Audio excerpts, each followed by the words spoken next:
A Vital Flaw, an historical dramatization of the relationship between Dr Felix Kersten and the Nazi SS leader Himmler. Kersten was Himmler's personal doctor, but is also thought to have saved many lives from the gas chamber. From Rudolf Brandt, Landsberg Prison, June the 1st, 1948. My dear Dr. Kersten, I cannot sleep tonight, so I'm taking this opportunity to write to you. The prison is so quiet now, especially after dark. All too fertile ground for thought. I thank you for your efforts on my behalf during my trial. Your statement in defense of my character gave my judges pause for thought and touched me deeply. As to evidence against me, you may say it is circumstantial, but circumstance so often dictates the actions by means of which we define ourselves. I was a Nazi, an SS man. These are sins I cannot deny, and which I must now pay for. But time was when I saw them as virtues. Like most young men with ideals for a better future, I joined the party in pursuit of justice, purity, the eradication of unearned privilege, and so that I could get work to support my sick parents.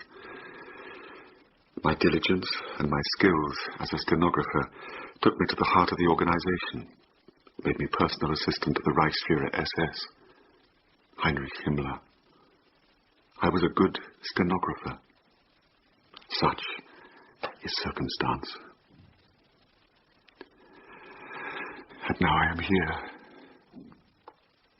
My one light in this darkness is the knowledge that I was able for some time to divert my attention from the administration of deadliness and lend what little help I could to your endeavors in the name of humanity.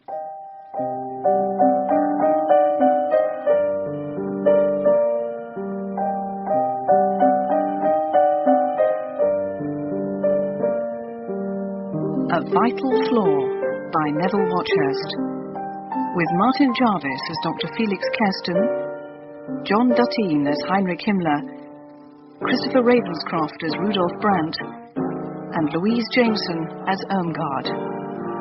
A Vital Flaw.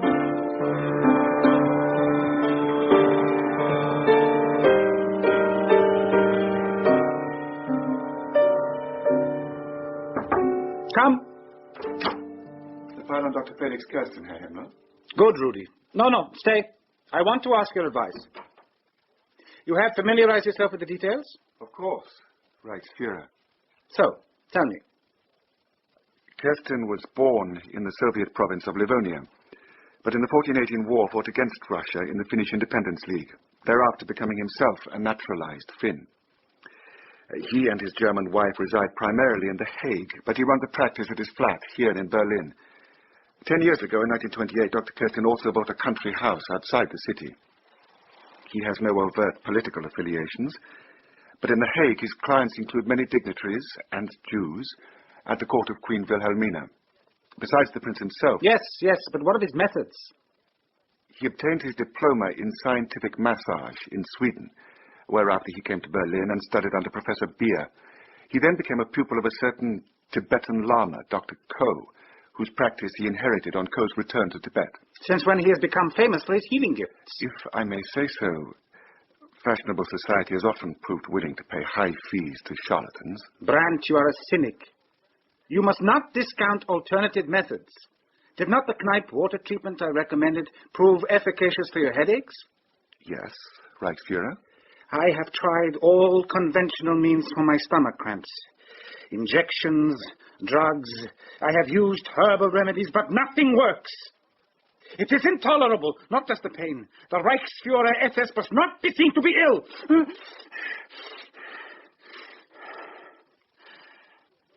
Rosterg has recommended him so highly. He says he has worked miracles with his nervous exhaustion. He feels a new man. You clearly do not think it is a good idea for me to see this Dr. Kersten. I merely think it would be unseemly for you, the head of the SS, to permit him to give you treatment. He is a foreigner, a womanizer, to be blunt, Reichsführer, a fat social parasite. I have nothing to fear from one fat civilian. Tell Rosterg to approach Dr. Kersten on my behalf. Very good, Reichsführer.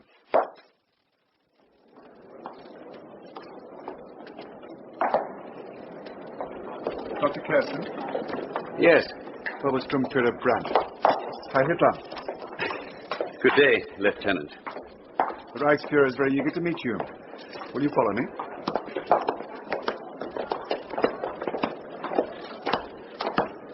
Would you walk ahead, please? What? X-rays? I am unarmed. If you please, Doctor.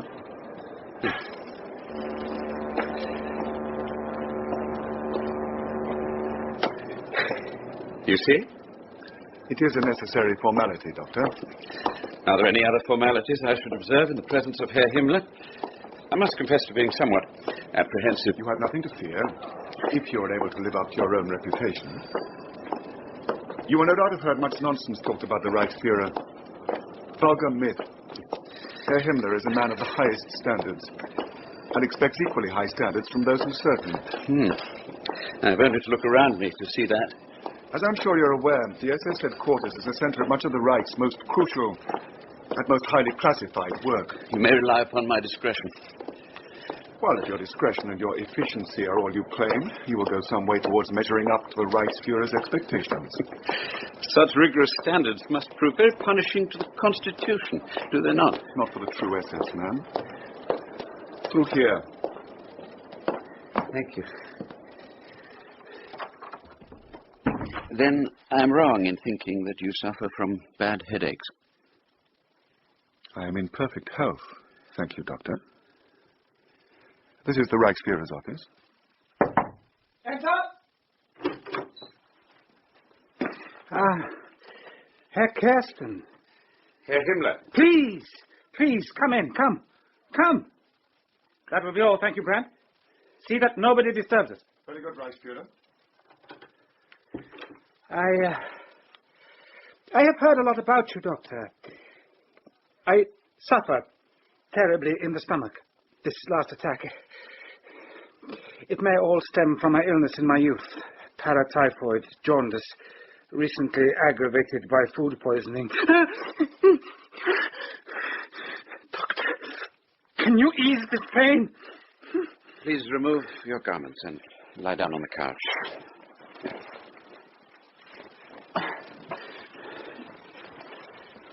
Will you be able to cure me?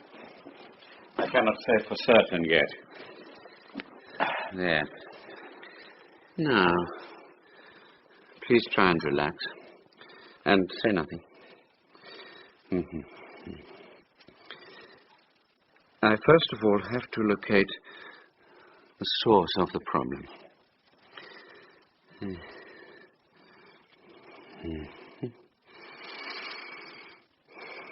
I work through my fingertips.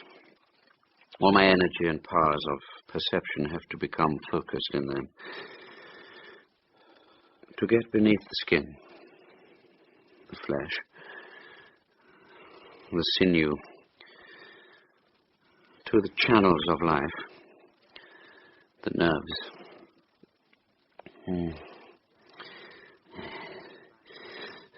Like a blind man reading Braille, I use the pads of my fingers to discover what is happening deep within the soul of the patient. Oh, my God! Yes. The root of your trouble lies in the sympathetic nerve running parallel to the stomach. Your general nervous condition also would appear to be highly and chronically stressed. The Fuhrer relies on me for the execution of many important tasks. That is unavoidable. But can you cure me? Your medical history suggests that your condition is beyond actual cure. I could certainly try to relieve your symptoms over time. Then in God's name, try. Please, try.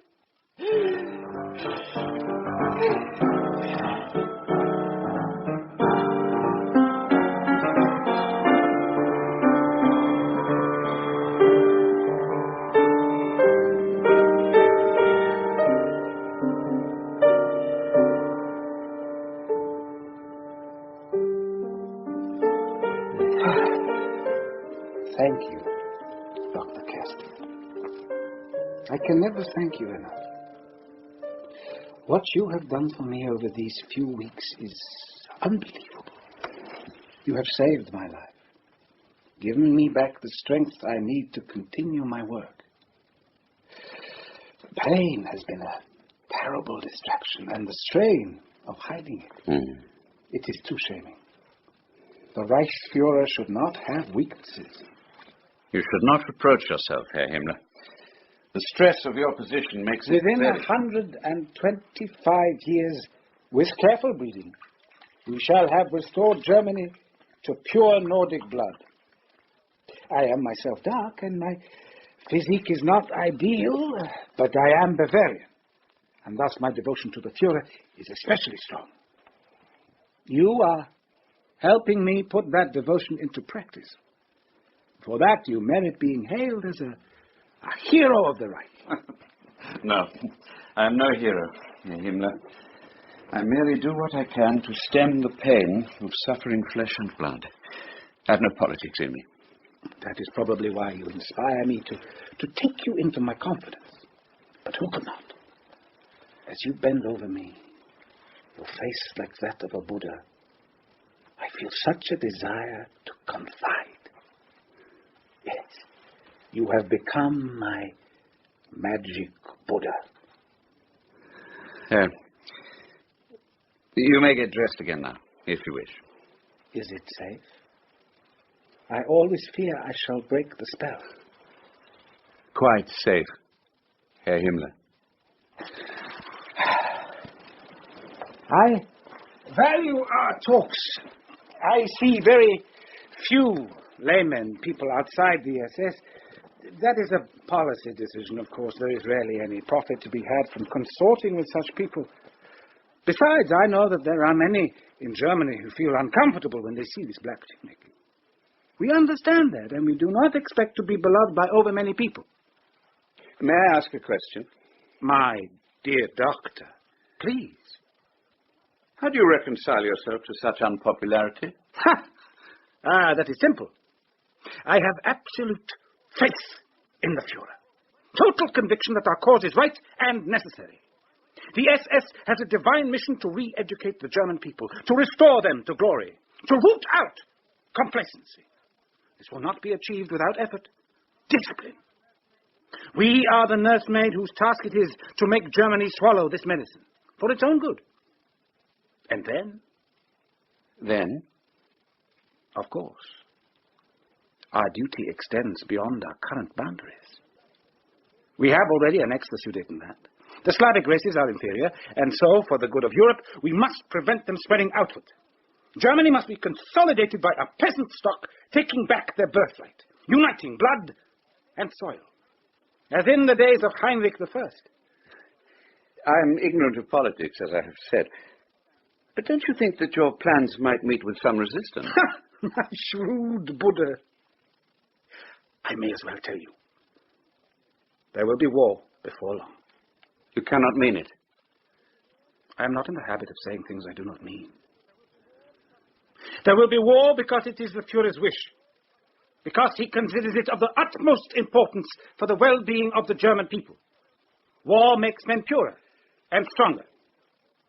Or kills them. Oh, how simple you are, Kersten. You refresh me. But your simplicity blinkers you, makes you blind to the idea which overrides mere individualism. The Führer is the source of the idea.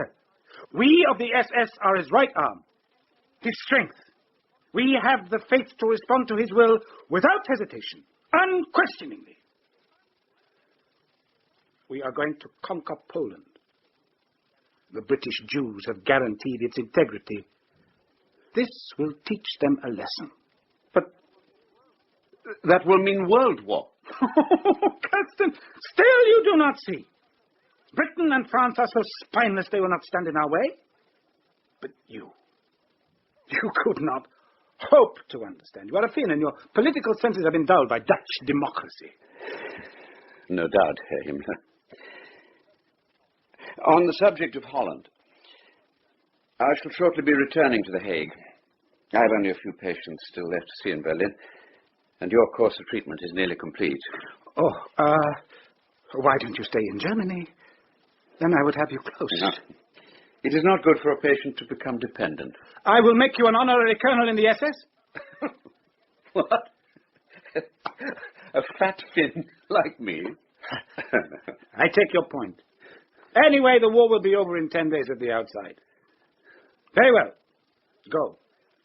I look forward to seeing you in the new year. Unless... Sooner. If you need me. You have done excellent work over these past weeks. The role you have played in restoring the Reichsfuhrer to full health has been a great privilege. Inasmuch as the power I have to relieve pain is a privilege, I agree. But whether my patients are labourers or kings is a matter of indifference to me. But the kings pay better, no doubt. Lieutenant Brandt, I ask fees only from those who can afford them. Forgive me, Doctor, I meant nothing. When I come back, perhaps you would allow me to give you a course of treatment, free of charge. That would be very kind, Dr. Kersten. Until New Year, then.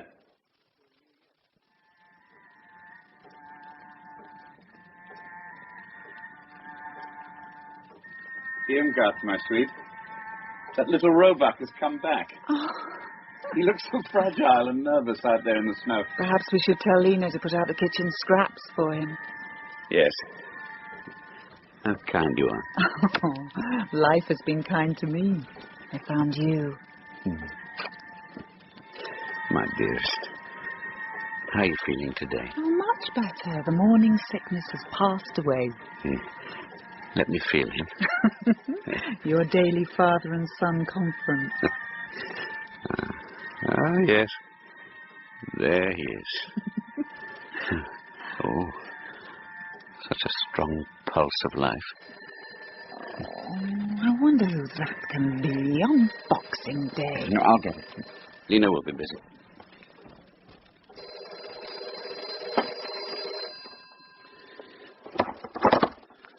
Kersten?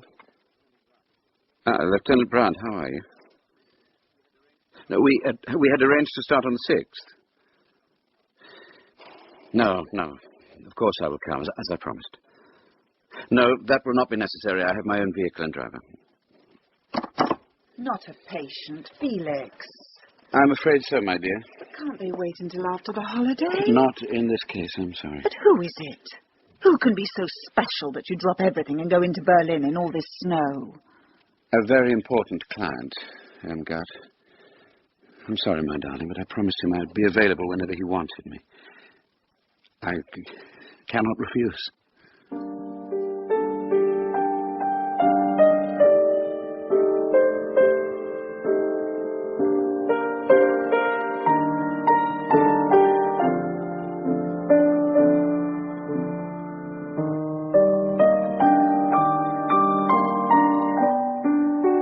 This is outrageous! I demand to speak to Herr Himmler in person. I'm sorry, Dr. Kersten, that's not possible. The Reichsfuhrer is currently in Poland. You're refusing to give me my passport? It's not being refused you. There has simply been some confusion over the issuing of your visa. Oh, how very convenient.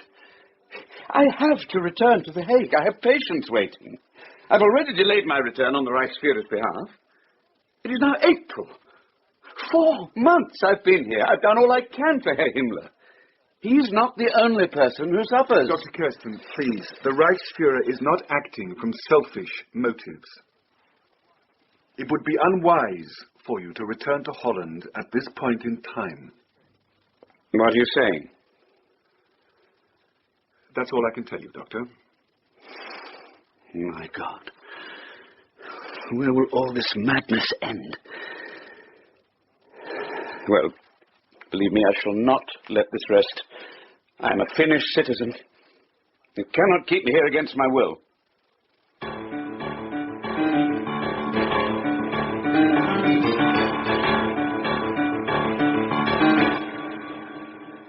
Ambassador Kivimaeki, thank you for agreeing to see me at such short notice. My dear Dr. Kersten, I'd been hoping for some while that we might have an opportunity to talk. Oh? It is my duty as ambassador in times such as these to keep in touch with all Finnish nationals in Berlin, to be aware of their needs and their activities. But please, tell me what brings you. I wish to leave the country. Yes. But you hold a Finnish passport, and we are not at war with Germany. Are you perhaps under pressure from patients to remain here? You know, then? We know that you have dealings inside SSHQ. More than that, of course, we cannot know, unless you were to volunteer the information. The apparent freedom of movement you enjoy would suggest that these visits involve staff at quite a high level. It is not something I embarked upon happily. My dear Kersten, believe me, no one is blaming you. But if a high-ranking officer in the SS is against your leaving the country, well, let us just say Finland is not going to go to war for the sake of one of her subjects, one naturalized subject, however eminent he may be. Then I shall have to turn elsewhere. You are running out of options, Doctor. Livonia, your native country, has been annexed by the Russians, against whom you took up arms in the last war. To return there would be suicide. I wish to go to my home in The Hague.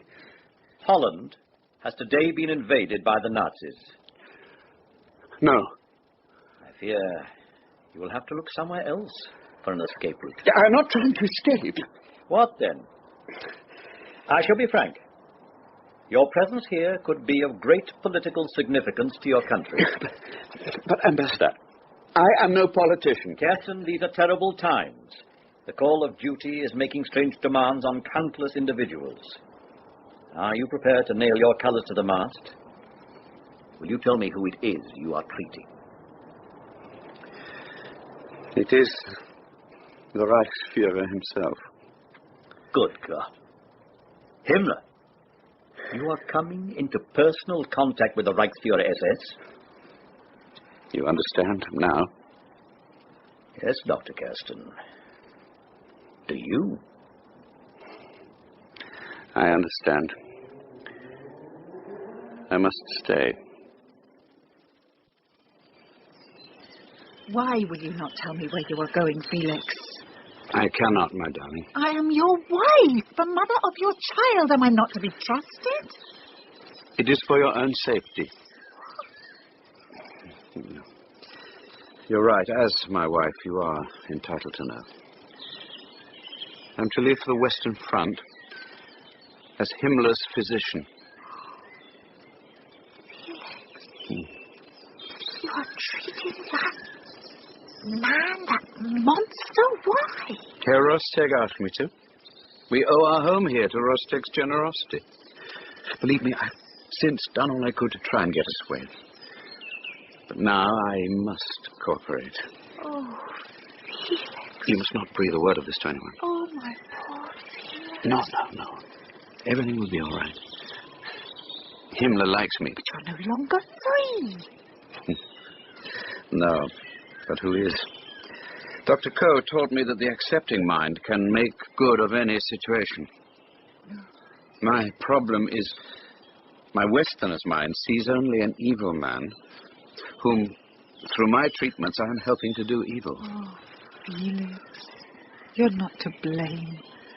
To resist him would be to sacrifice yourself in vain. If only I could see what good I'm supposed to do.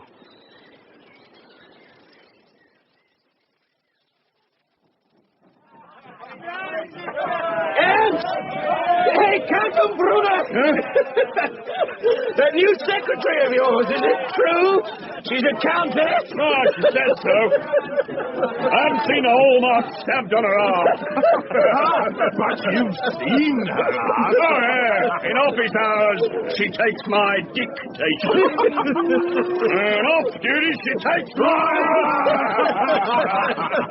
Hey, Andrea, you'll be owing me that crate of snaps before long. The French won't last a month. Ah, we'll see. Yeah, we'll truss them up like the turkeys they are. And then we go back east.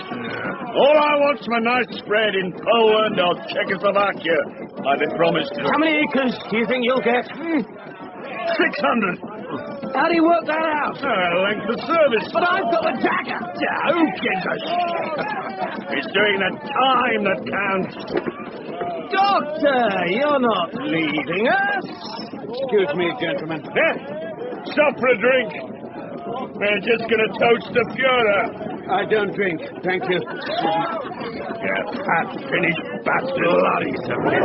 Comes and goes as he pleases. He's right if you're at any time of the day or night. Yeah, well, he'll get what's coming to him. There, more beer!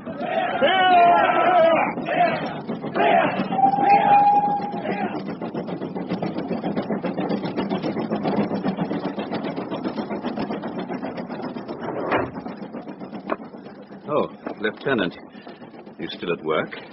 In triplicate, you might say. I almost didn't notice you behind all those forms. War certainly creates a lot of paperwork. It does. You're not joining the others? Seems to be a party in the mess. When is there not? No, too busy. That's not my idea of fun, to tell you the truth. I have enjoyed more convivial surroundings. You are not popular. Some of the officers, Kaltenbrunner, Heydrich in particular, regard you with suspicion. They resent you. It is said you exhibit a certain indifference to Nazi principles. I am not a politician. You don't have to justify yourself, not to me. I just felt you should be aware. Thank you. Yes, I will bear in mind what you say. The Reichsführer is still in his office? Yes, please, carry on. Perhaps you'd care to resume our sessions of treatment. I should like that, Doctor, yes. Thank you.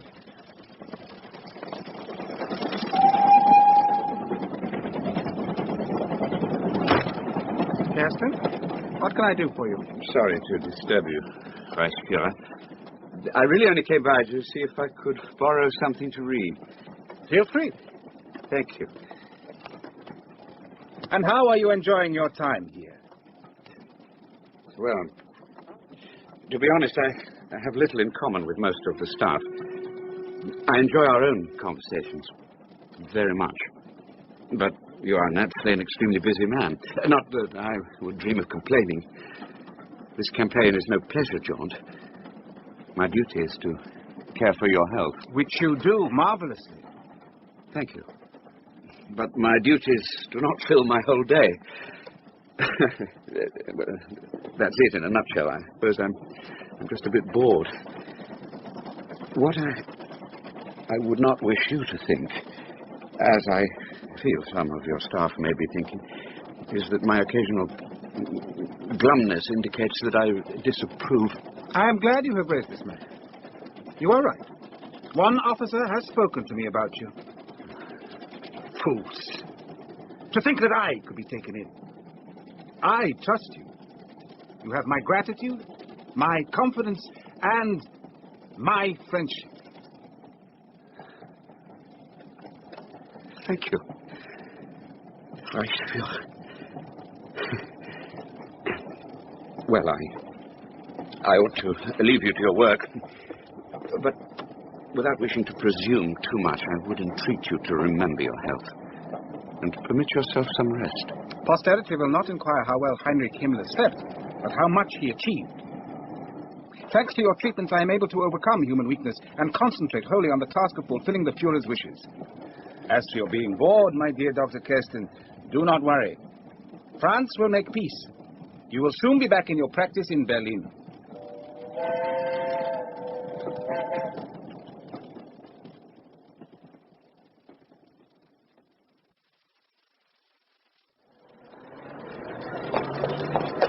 Doctor! Oh, good day!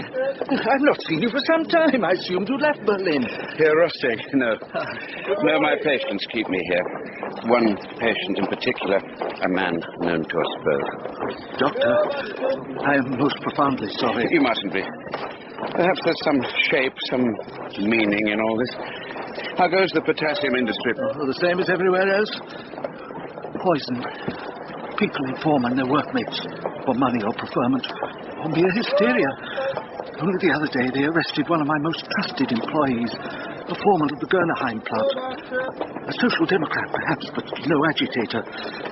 They took him away to the camp at Dachau. No one can do any good for him now. Oh, I have been so blind. I know nothing of politics, but this man is an individual. Dr. Koch, can I ever be forgiven? Are you all right, Kersten? Just come over, you. Here, Rosterg. What is the man's name? But, Doctor... Please, just give me his name.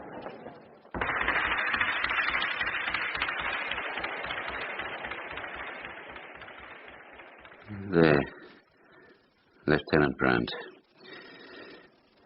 Lie still for a few minutes. Allow the nerves to rest. Thank you, Doctor. When we first met, how did you know about my headaches? There was something in your eyes which told me that your real self had little to do with the public face you project. Such duality, such conflict will always exact its price. Am I correct? Please, Rudy. I may call you Rudy. You have nothing to fear from me. No, I know. But, suspicion has become second nature to me. To us all. Why don't you meet me this evening? 8:30. Do you know the Foster's Club?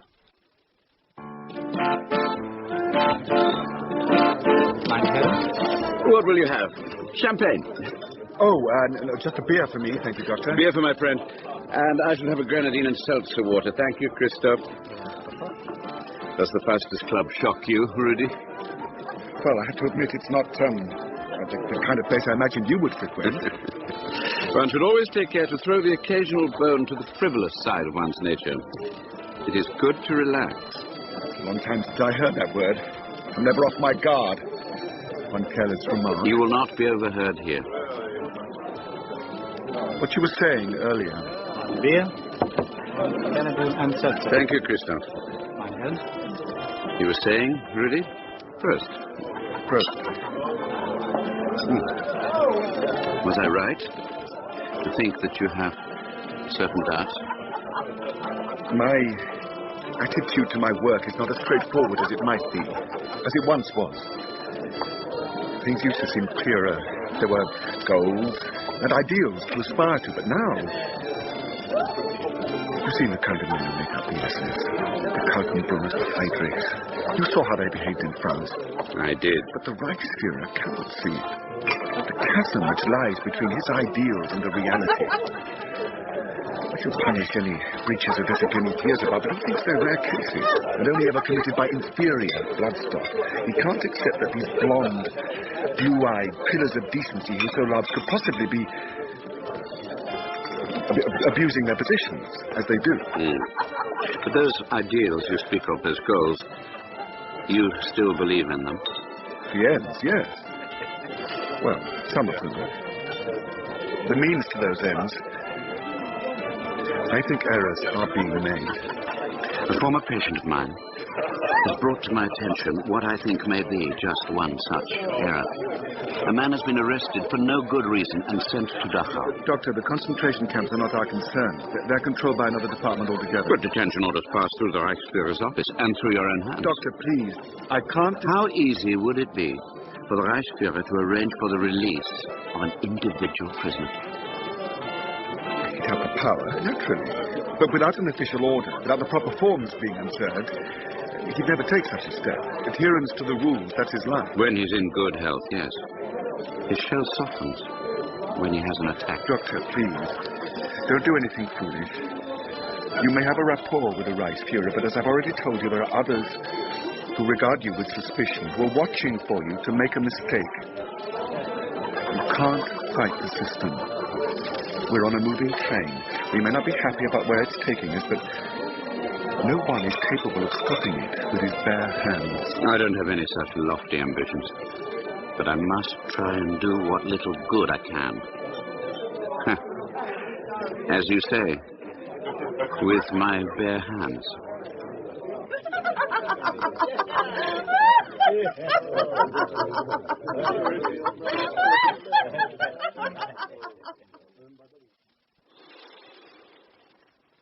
Thank you, Kersten. Thank you. The pain is gone. You have been working too hard again. The Führer is relying heavily on me for the efficient execution of our operations in the East. But I shall permit myself 5 minutes of peace.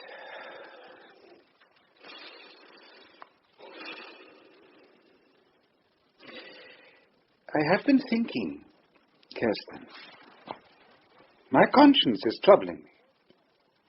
You have cared for my health for over a year now, and I have never given you a penny's fee. I do not ask for any. Besides, I practice a sort of means testing. And, frankly, I am much wealthier than you. No one grows fat in public service. No one of such scrupulous standards of honesty as yourself, Herr Himmler. You are a shining example, worthy of your hero Heinrich I. Diligence and sense of duty made him a great king. And mercy. His sense of justice. To serve such men is honor enough. One does not ask for payment. But it troubles me. I wish to make you a gift. Then, Reichsführer, if it is your wish, I would beg one favor. The freedom of this man. Wieland, France, foreman, Gennerheim potassium plant, imprisoned Dachau, sedition. Why? I have perfect faith in this man's character and in the greatness of your own spirit. Since it is you that ask it, I shall release him. Brandt, prepare a release form for one Franz Wieland, inmate of Dachau. Thank you. Thank you, Herr Himmler. And now, Doctor, I have work to do. Of course, Reichsführer. Of course. Thank you. Thank you.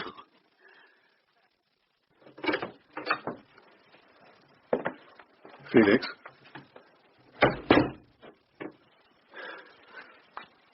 He said yes. That's extraordinary. If he agreed to Wieland's release... Felix, listen to me. You must not get carried away. You must be careful.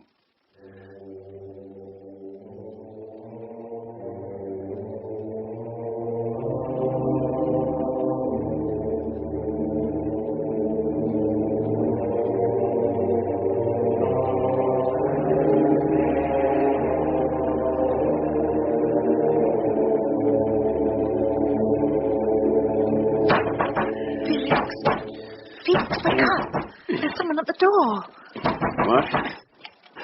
It's 6 in the morning. What on earth? Have you done anything wrong? Stay here. I'll see who it is.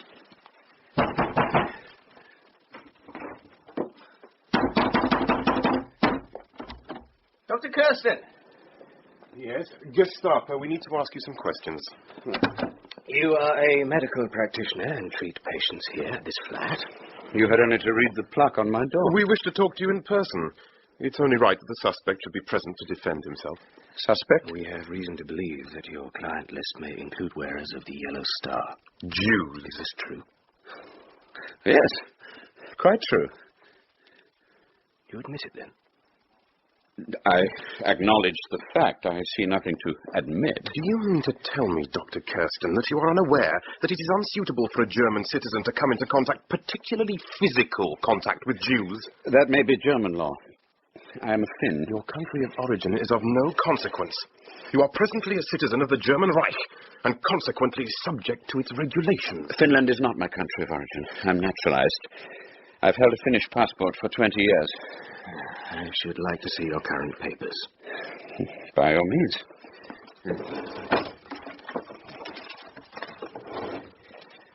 You are?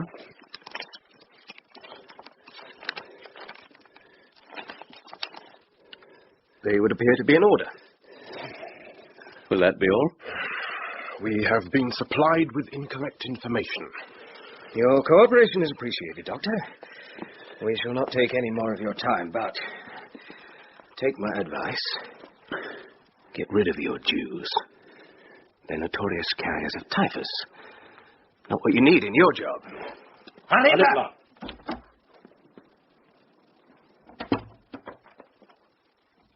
Oh. I thought you trusted me, Reichsführer. But I do. I do. Then why could you not talk to me personally instead of sending Gestapo men? What? What are you talking about?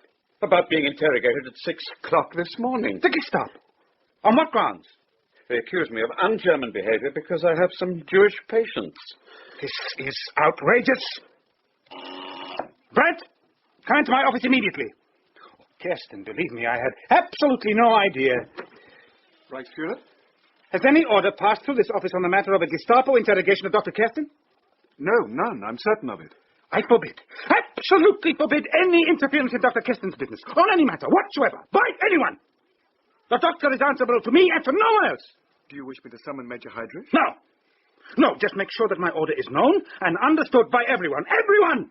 In this building. Very good, Reichsführer. I will not tolerate such insubordination. I will not have my orders flouted. Even you, Kersten. Even you persist in disobeying me. I? Why are you continuing to treat Jews after all I have said on the subject? You have talked about broad policy, but these are individuals, my patients. And Jews are men like all the others. No. The Führer has said that there are 3 categories of beings. Humans, animals, and Jews. For the sake of the first 2, the last category must be destroyed. But that is not your view, surely. It's the Führer's wish. Get my stomach. There. You see, I've said before, you must not overexcite yourself. Yes. Open your shirt. Yeah. And lie down. Lie down. That's it. Now, free your neck. Back free. Calm.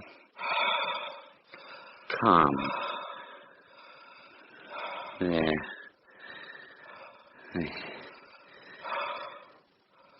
You have always said that you only demanded that the Jews leave Germany, that to kill them would be un-German and impracticable. It is the Führer's wish. But the idea was put into his head by Goebbels. It is the Führer's wish. That is all there is to be said. Oh, Kersten. That's better. Mm-hmm. What would I do without you? But you must be fair to me.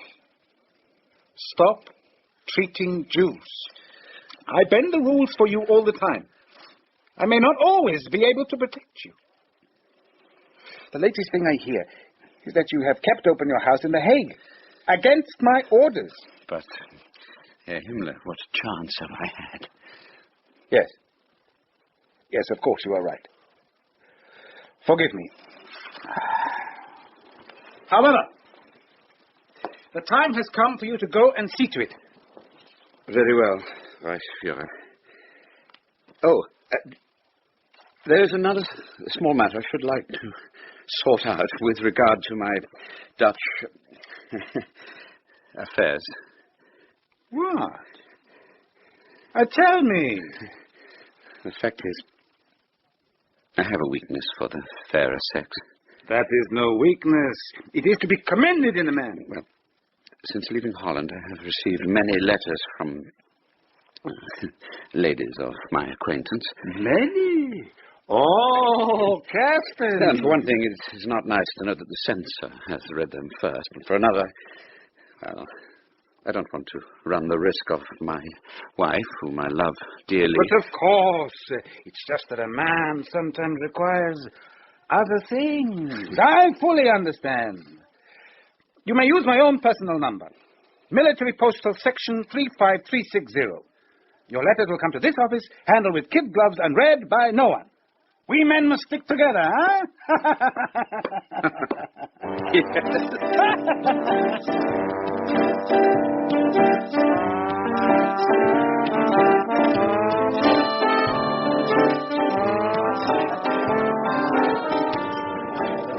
These letters, which have been arriving for you from Holland. Yes.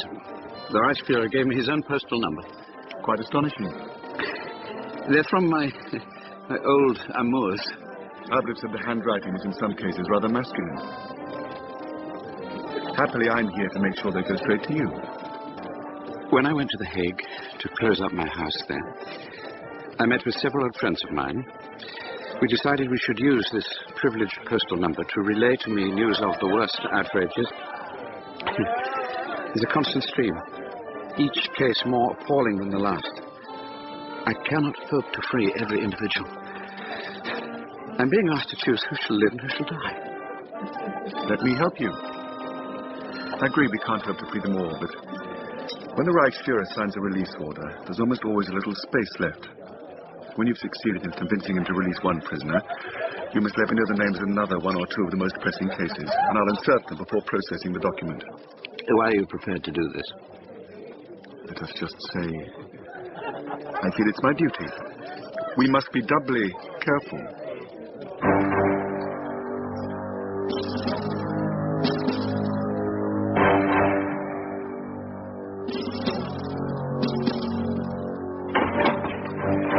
Is the Reichsfuhrer in his office? No, Felix is on his way to the Prussian HQ. Damn! What's wrong? Heydrich has sent for me. Right. I'll phone through to Herr Himmler. Meanwhile, you better go. And God go with you.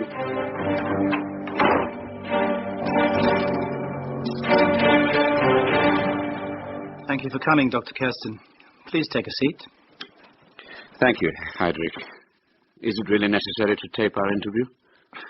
You clearly know our methods, Doctor. You're right. There's actually no need to record our talk. All I want to do is to get to know you a little better. In an organization such as the SS, it is always good to establish political alliances, as I'm sure you've found. I play no political role here, Herr Heydrich. Indeed, I have no political knowledge to speak of at all. Oh, I sincerely hope that is not so. A man who has the ear of the Reichsfuhrer should be giving him advice in keeping with Nazi ideology. On that score, I think I can say I am sufficiently well briefed with Herr Himmler as my teacher. I see.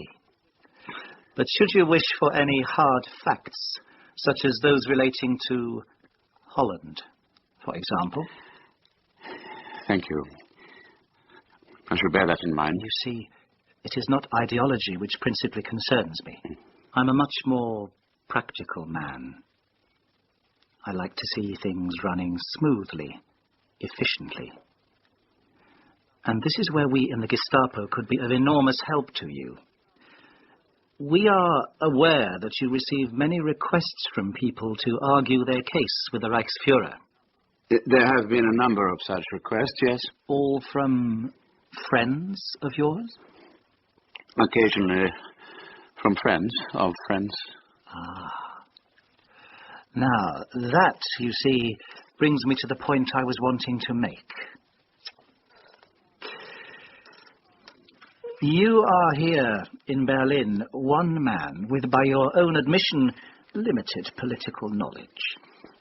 We of the Gestapo have many agents in many places, all of whom are well briefed. What I'm suggesting is that you should refer these people to us, so that we may research into their backgrounds. That way there will be much less risk of mistakes being made. Perhaps I should discuss this with the Reichsfuhrer? I would be most grateful if you would make it known to Herr Himmler that we're being so cooperative. I would appreciate that. Shall we say, the first of many steps in a mutually beneficial alliance. Excuse me. Heydrich? Yes, Reichsfuhrer. Yes, he is, as a matter of fact. We were just having a little chat about ways of working together for greater efficiency. Yes, Herr Himmler, I am aware that the doctor is answerable to you alone. Yes, Reichsfuhrer, no question. Absolutely. I look forward to seeing you then. Heil Hitler.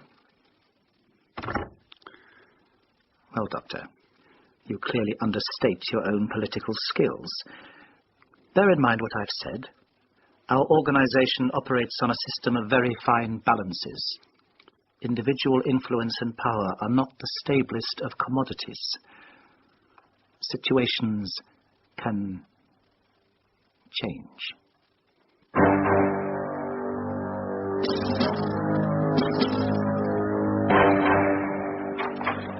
Ready. I need to speak to you immediately. What's the matter, Felix? I was in the mess taking coffee. I heard Heydrich and Kaltenbrunner talking. Is it true they're planning to deport the entire Dutch population to Poland? God, man, keep your voice down. It is true, then. The plan has just been unveiled. I was going to tell you, but we can do nothing. This is policy. Show me the file. Felix, it's top secret. You have a copy? Yes, of course. Let me see it. All right. Come on. Be quick, Felix. The deportation of an entire people, it is beyond belief. It was lost patience for the ingratitude of the Dutch, to persist in refusing to welcome their liberators. This is sheer madness. It has a certain logic. Give Polish land to the Dutch, and the Poles will stop fighting us and concentrate on their new enemy. Meanwhile, Holland can be colonized by good German peasant stock as a buffer against attack from Britain. But to force march 8 million people, the sick, the aged, across Europe, it is unthinkable. Himmler wants to be ready to commence operations on April the 20th as a birthday gift to the Fuhrer. Look, give me the file, Felix. No. There is nothing we can do. And you cannot possibly admit to anyone knowing anything about this plan, nor tell anyone it was I who showed you the file. Look, give it to me!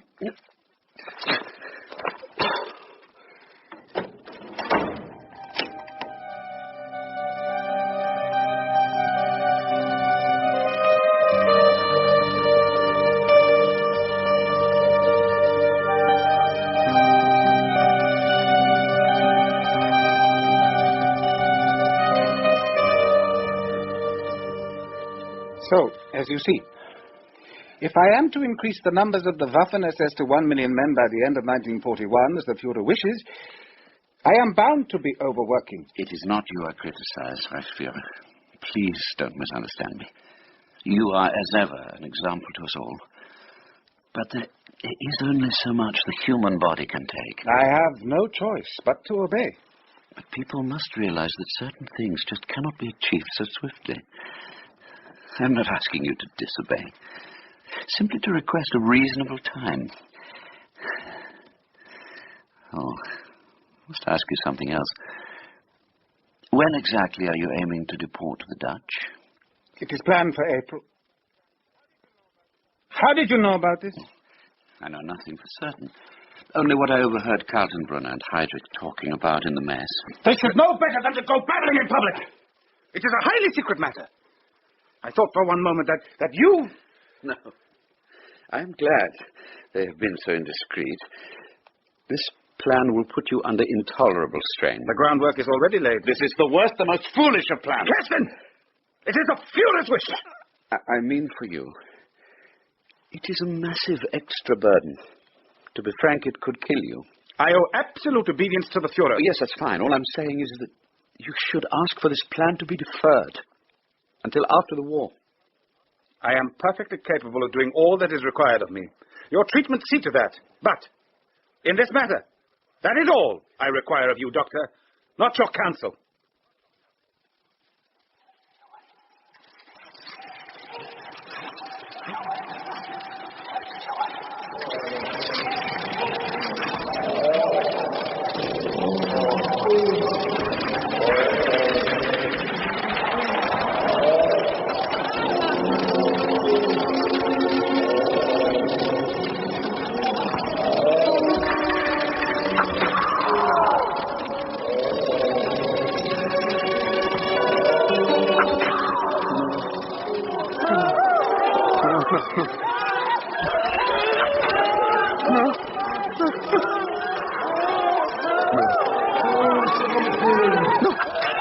Leave them alone. Leave them. Leave them. Leave them. Leave them alone. No. No, my friend. My friend.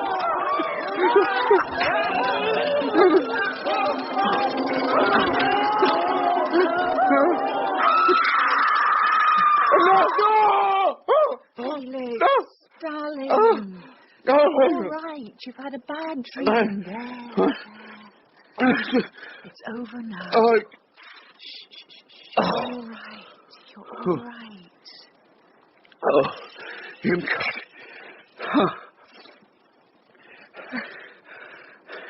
I open my eyes, and here I am, at Hartswald, cocooned in my little world of luxury. My nightmare is over. I know that for others, It is just starting. Who do you mean, Felix? If you carry on like this, your own nerves will get into such a state you won't be able to help anybody. There's no guarantee that your power is inexhaustible, is there? You must look after yourself. What did you say? That you must take care of yourself, your health. No, before that. You said there's no guarantee that my powers are inexhaustible. You're right. Absolutely right. No guarantee at all.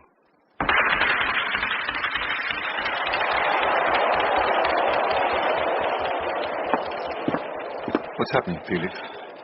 Have you lost your gift? I warned Herr Himmler that he was taking on far too much. The deportation of the Dutch. Oh, I see, that's it. You're refusing to treat him. Refusing? I've been giving him 10 treatments a day. But the strain he is under, and I cannot focus. My powers are not inexhaustible. The Reichsfuhrer has had to leave the train and go to a hotel. He's desperate.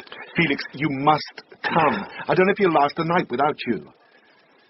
Do you want to see Heydrich as head of the SS? I can do nothing more. Felix, please.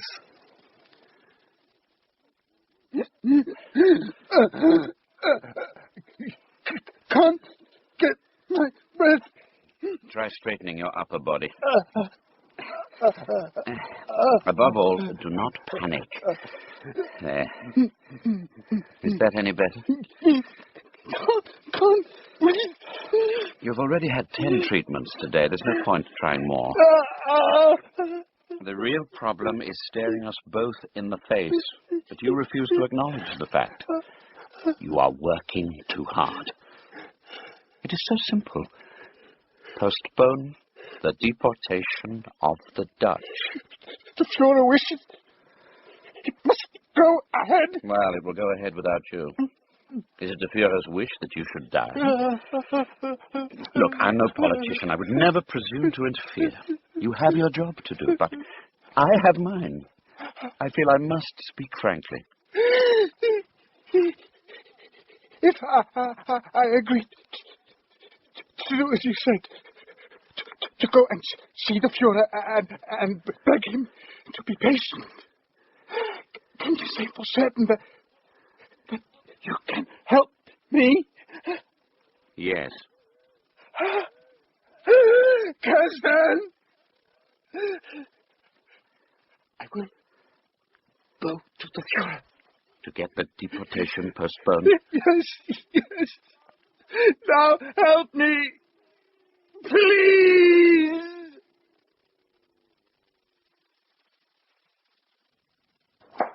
Good morning, Dr. Kersten. Herr Kaltenbrunner. How has the Reichsfuhrer taken the tragic news of Heydrich's assassination? He is not seeing anyone. Not even you? My, must be very upset. It's a dreadful business. But I, as the new head of the Gestapo, shall not rest until I brought these murderers to justice. Brought to justice all those who work to undermine the Third Reich. And you may rely on this. I shall show them no mercy.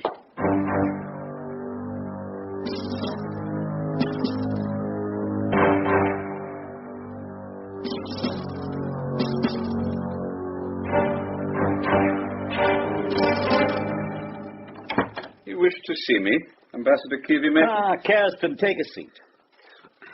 Since your news last year regarding Hitler's mental state and what you have told us recently, we think the Reichsfuhrer may be coming close to a point at which he might envisage taking the reins and entering into direct peace negotiations with the Allies. While Hitler remains in power, I cannot see Himmler ever being prepared to act on his own initiative. Hitler's orders are becoming more erratic by the hour. Himmler is no madman. He must see that the Third Reich is doomed and that it is in his own interest to cooperate in steps towards peace. You have proved your ability to make Himmler listen to reason. What is it you wish of me? The Finnish government is proposing that you should go to Stockholm to make contact with Roosevelt's special representative there, a man called Hewitt. Wait, I would never be permitted to go to Sweden. For one thing, Himmler's too dependent on me. And for another, Kaltenbrunner would block any such move. We have already thought of that, Doctor. The plan is to call you up in your capacity as a physician to treat wounded Finnish troops. We have a cast-iron right to do so, and with the Finnish-German alliance in its present state, Himmler will not risk souring relations. You will go only as far as Stockholm, where large numbers of Finnish troops are convalescing. You would thus be able to fly over when Himmler needs you, maintaining your special relationship with him. What do you say, Doctor? Very well. I agree. I think for security's sake we should conduct our interview inside.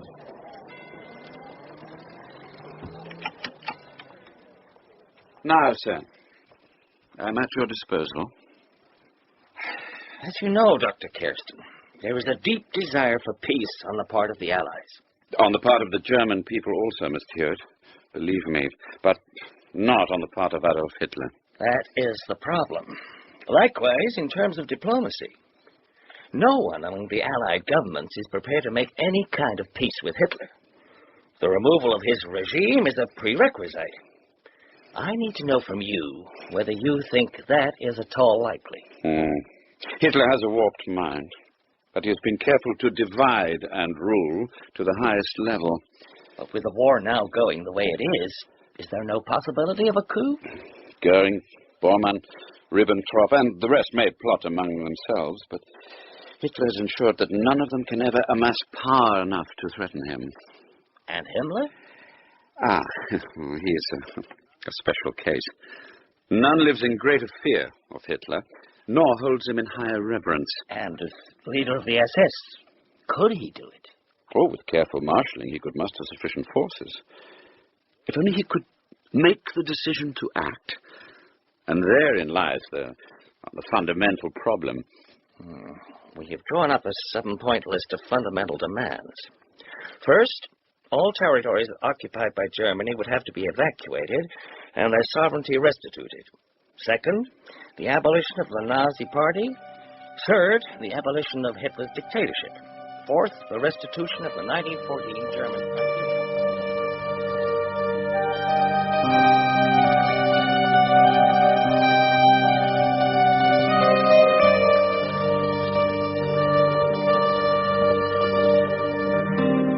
And finally, the trial of leading Nazis on charges of war crimes.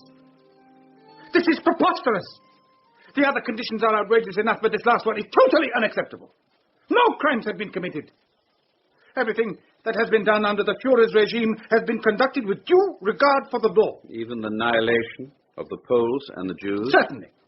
That also was legal since the Führer ordered it in Breslau in 1941. The Führer's word is law. Supreme law in Germany. Crimes. We are a decent people and have fought with honor. But for long enough. The German people, the people of all Europe, are waiting for your decision. No one else can make that decision. Don't hesitate. If you really wish history to honor you as a great Germanic leader, then grant them their wish. Peace. Oh, don't torment me.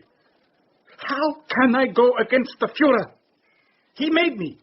It is unthinkable. What are they saying in Stockholm? That Germany is crushed? Finished? I expect you have left your wife and family in Sweden, leaving a sinking ship? No, Reichsführer, they're at home, on our estate. They are? Oh, Kersten, I knew I could trust you, that you, at least, still held faith. Kaltenbrunner informed me that you had taken a flat in Stockholm. So, even in Stockholm I have Kaltenbrunner's dog sniffing around me. A flat is simply cheaper. Yes, quite. As to these proposals, it is only really the last of them which is absolutely out of the question. I must have time to think it over. I realize that this war is a disaster for everyone, and if I can, I will do anything to stop it. You have to return to Stockholm? Yes, Reichsführer. Hewitt remains in Sweden for a few more days. I also have a meeting with the Foreign Minister, Mr. Christian Gunther.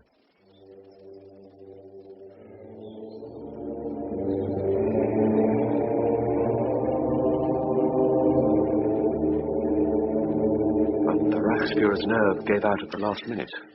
Yes, so it would seem, Herr Gunther.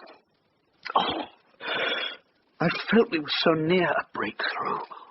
Well, one tack has failed. Hewitt's had to return to the United States. There's nobody here now who can speak on Roosevelt's behalf. Oh.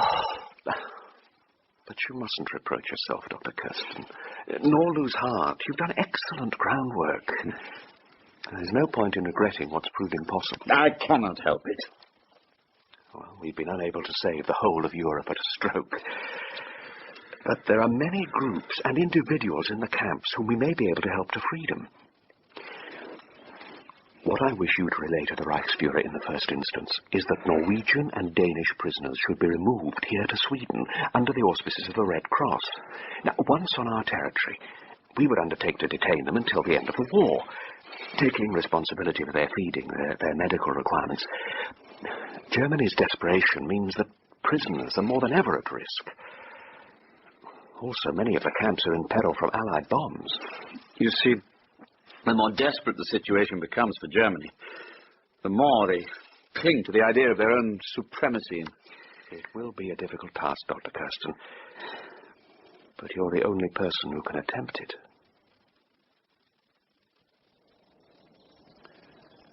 Thank you, Felix.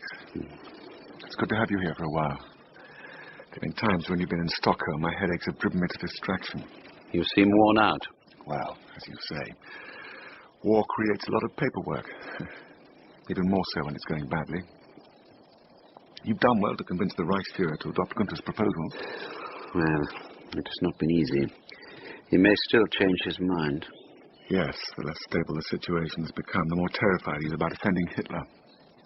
He won't give the Fuhrer any bad news, for fear of being blamed, like the Greek messenger. So the Fuhrer goes on issuing impossible orders based on false optimism. What's going on? I don't know. Hey, you there! What's happening? Someone is trying to kill the Fuhrer! Huh? The bomb attack! He is safe! Thank God! Herr Himmler has just come back from the Volksschanze!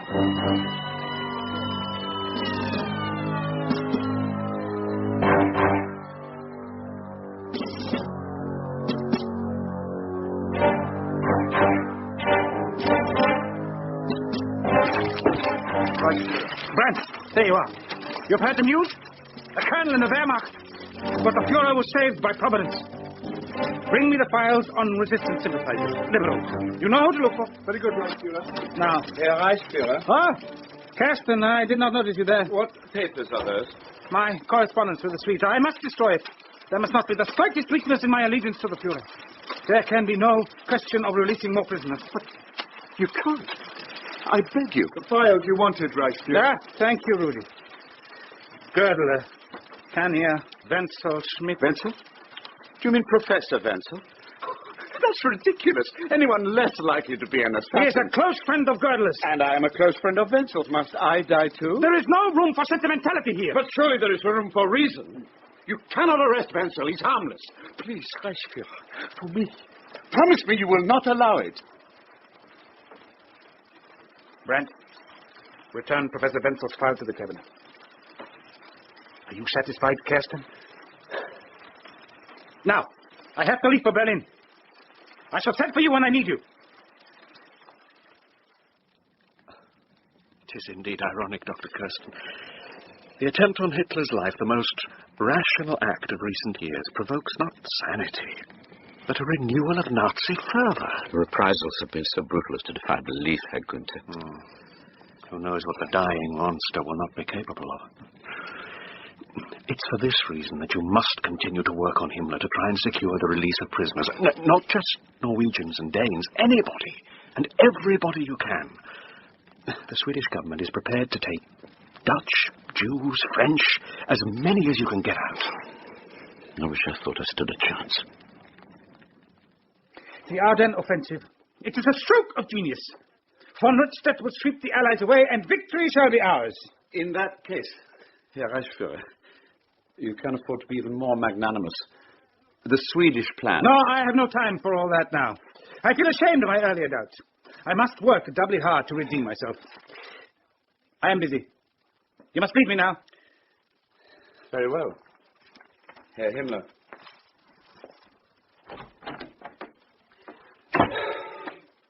It's no good, Rudy. He's ranting. He is ranting, isn't he? The Ardennes offensive cannot succeed. I don't believe we have the substance anymore. In the meantime, the madness continues. I have bad news. Wenzel was hanged last Friday. What? He gave me his word. No. Felix, please. You promised me you would save Wenzel. Where is this honor you talk of so much? Is this your word? You have the blood of yet another innocent man on your hands. You must believe me. The Fuhrer insisted. It was beyond my power. I swear. I can't listen to you anymore. Felix! Felix, stop. I have nothing to say. I cannot bear to look at the man any longer. Felix, what he said was true. Hitler insisted absolutely on Wenzel's death. And he just goes on obeying a madman. Well, I've finished. Look, you can't allow this to jeopardize everything else. Look, Wenzel was your friend, but only one man. You must act. Why must I? Why me? Why don't you act? Oh, I'm sorry. But my friend is dead. The Fuhrer has issued an order that should the Allies succeed in breaking through into Germany, all the concentration camps are to be dynamited, destroyed. Inmates, guards, all destroyed, so that no one should ever know what went on there. Oh, my God. 800,000 lives. Now, I can do nothing. I'm part of the Third Reich, a mere pawn. My hands are not free. And even if they were, they're my hands, not yours. Only you have the power to influence him. 800,000 people, Felix. And Himmler is sorry about Wenzel. He's in there hanging his head in shame like a contrite schoolboy. Go back in there. Act now. And Wenzel will not have died in vain.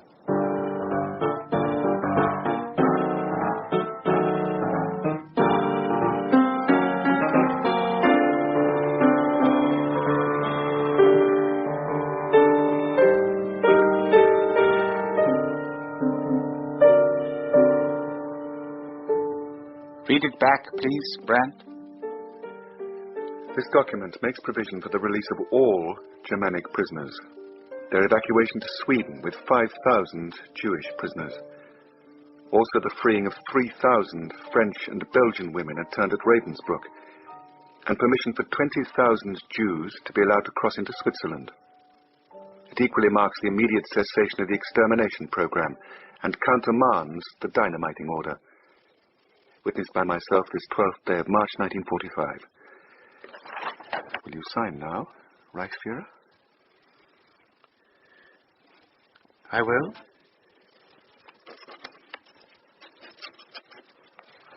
And you, Dr. Kersten, on behalf of the Red Cross.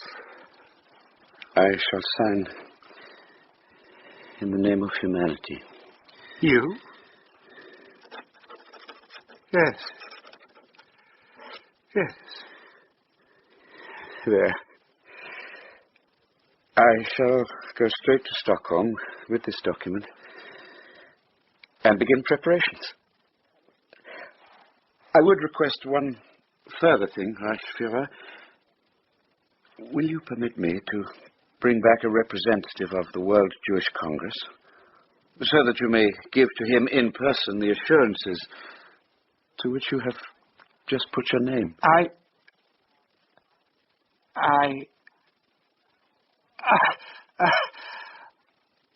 Oh, Kersten, tell your representative that I shall be expecting him for coffee. Dr. Kersten, may I present Count Volker Bernadotte of the Swedish Red Cross, who's to be in overall control of the evacuation convoy. I am honored, sir. Likewise, Dr. Kersten. Your efforts on behalf of my organization are greatly appreciated. Thank you. Gunther here is arranging for us to leave directly for Germany so that Himmler and I can begin detailed discussions of the logistics of the evacuation. So I gather. And we shall be traveling in the company of Herr Norbert Masur of the World Jewish Congress. If you think that is strictly necessary. We do, after all, have the Reichsfuhrer's signature on the document. Yes, I have been in close contact with Himmler for several years, and I've observed how apt he is to reinterpret agreements on paper. Our cause will be greatly strengthened by his coming face-to-face with Masur and actually giving him his word. Very well, as you wish. You've arranged the meeting place, Dr. Kersten. The Reichsfuhrer has agreed to come to my estate outside Berlin.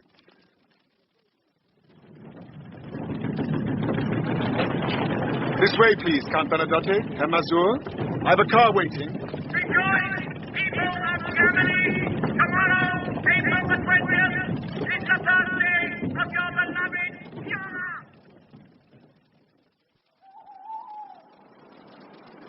You are sure he will come? Yes, Felix. He must have been held up at Hitler's birthday celebration in the bunker. He is celebrating? Bormann's idea. The Führer himself is said to be openly suicidal. That must be the Reichsfuhrer. Go in and tell them. Certainly.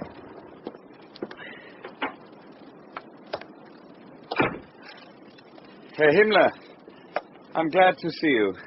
My dear Dr. Kersten, I am sorry I am so late. You look tired. I am, Doctor. I am. I just wish to take the opportunity of reminding you that both you and Herr Masur are guests in my home. Have no fear, Kersten. I have come to make peace. Herr Himmler, this is Count Volker Bernadotte, who is to be in charge of the Red Cross convoy. How do you do, sir? Herr Himmler. And may I present Herr Masur of the World Jewish Congress. Good day, sir. I am glad to meet you. Thank you. Will you be seated, gentlemen? Help yourself to coffee, tea.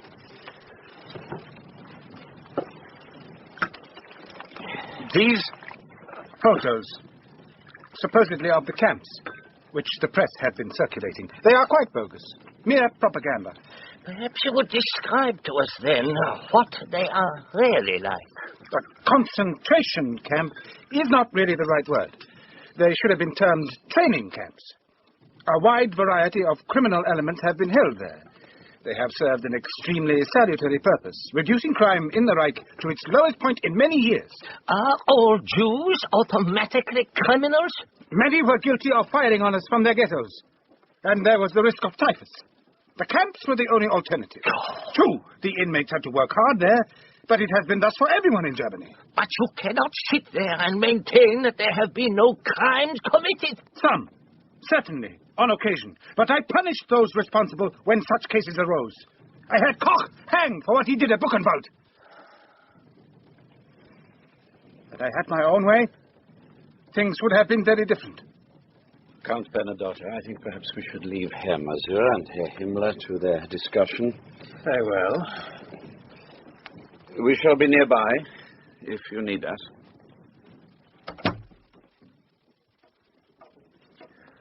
Cigarette, Doctor? Thank you, I don't. But, please.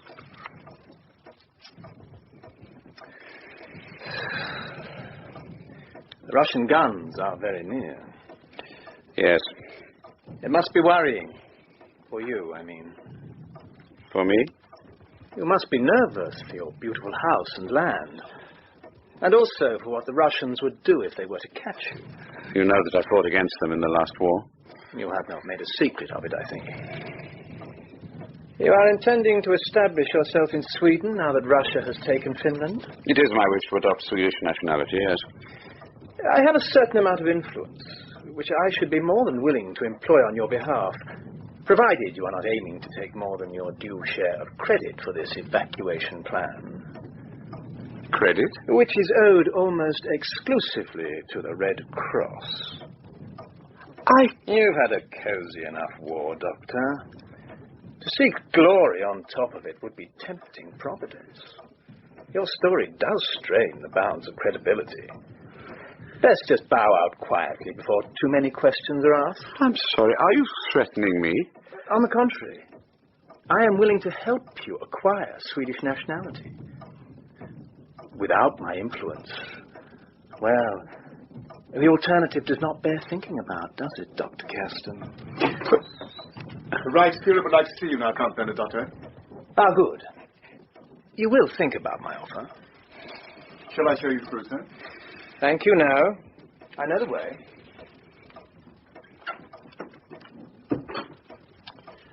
Herr Masur is resting.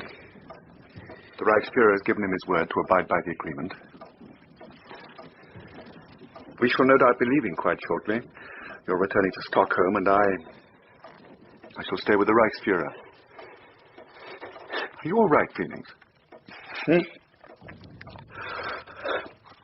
Oh, yes. I just wanted to say goodbye, in case this is the last time we meet. It has been an honor to work with you, and I'm very grateful for all that you have done. I would also beg you to remember my role in this, and to tell whoever may need to be told. Really? I fear that may not be possible.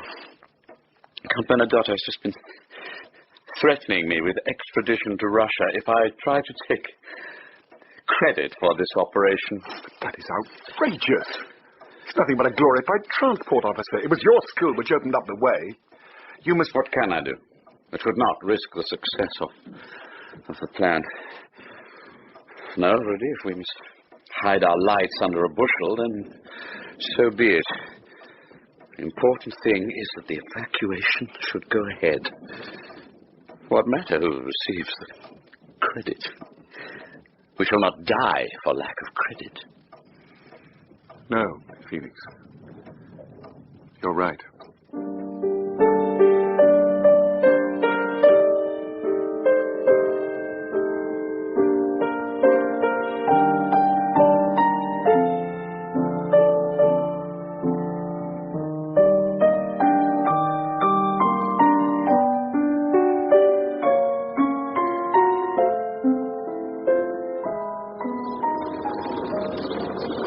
Everything has been arranged, Doctor.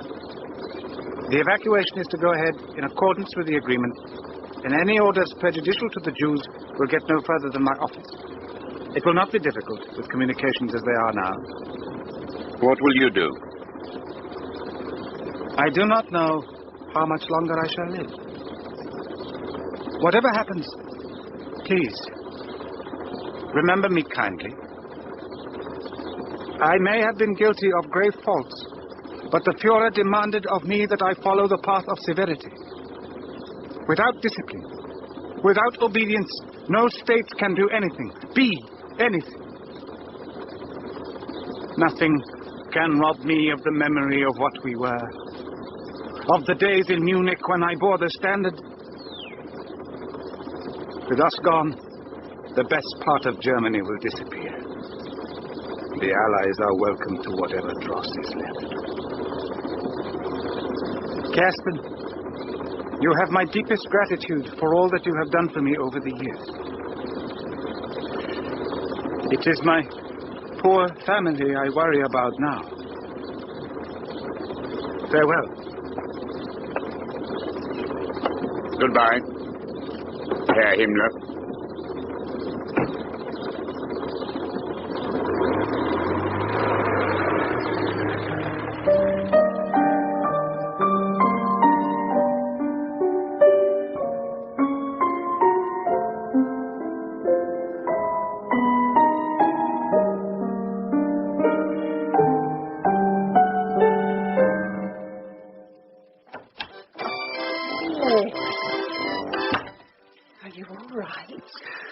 I just wanted a moment on my own. But everyone is here to see you.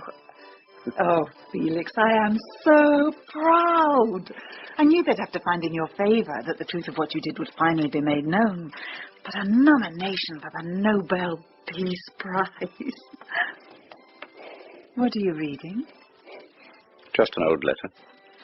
From Rudolf Brandt? Yes? Why ever are you wasting your thoughts on him? You did more for him than he deserved.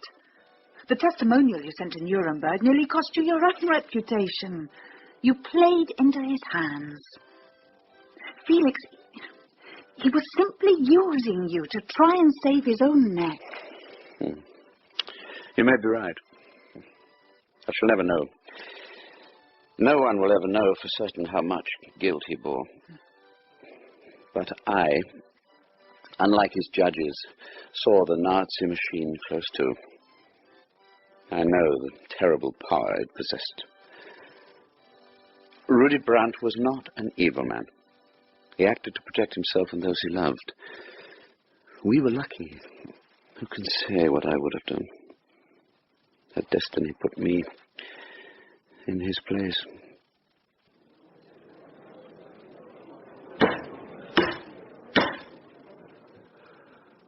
We have heard persuasive pleas on behalf of the defendant, Rudolf Brandt. These give us a picture of his character as being essentially mild and one wholly dominated by his chief. That chief, Heinrich Himmler, as you all know, cheated justice by taking his own life while in Allied custody. Colonel Brandt, it is time. I'm ready. Evidence, however, is conclusive that Rudolf Brandt at all times knew exactly what processes would be carried out in the course of experiments at Dachau and Sachsenhausen concentration camps between the years 1939 and 1944. Experiments on unwilling human subjects into the physiological effects of freezing, mustard gas, epidemic jaundice, typhus, bone, muscle, and nerve regeneration, and bone transplantation. He also bears direct criminal responsibility for the murder and ill treatment of tubercular Poles, for the administration of the Nazi euthanasia program, and for the murder of 112 Jews for the purpose of completing a skeleton collection for the Reich University of Strasbourg. If it be thought, for even a moment, that the part played by the defendant was relatively unimportant when compared to the enormity of the charges proved by the evidence, let it be said that every Himmler must have his Brandt, else the plans of a master criminal would never be put into execution. In respect of all that this court has heard, I have no alternative but to pass on you the severest sentence in my power. You are hereby condemned to death by hanging.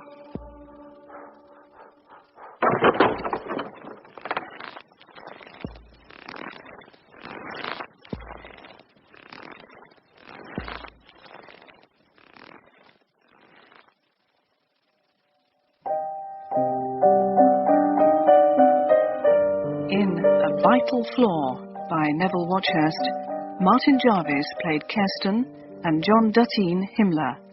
Christopher Ravenscroft played Brandt and Louise Jameson Irmgard. The part of Bernadotte was played by Peter Harding, Kaltenbrunner and Gunther Gareth Armstrong, Hewitt and Masur David Monico, Kivimaeki John Baddeley. Norman Bird was Rosterg and the judge, Malcolm Ward Heydrich, and Michael Onslow and Dominic Letts played Koch, Pole, and the Gestapo officers. Other parts were played by members of the company. The music was composed by Anthea Gomez, and the play was directed by Sue Wilson.